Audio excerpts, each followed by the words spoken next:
ganito ang lumabas, my God, you'll all go to jail. Ang mga blanco, hindi mo nagpas ilo with blank. Pagkaputol-putol yan o may kulang, that is not a valid budget.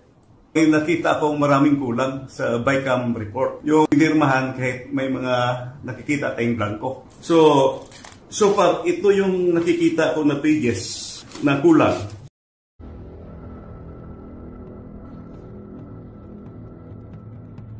Maraming blanco. And these are not, I would say, ordinary figures because these figures will reach to billions of pesos. Hindi ka pwede mag-blanco-blanco dyan sa pera ng tao. Ano ka man? Nakikiusap lang ako sa mga ulol na to. Pwede bang sabihin ko sa inyo na do not the people of the Philippines. Magkagulo tayo. Huwag ninyo kaming isali, buhay pa ako.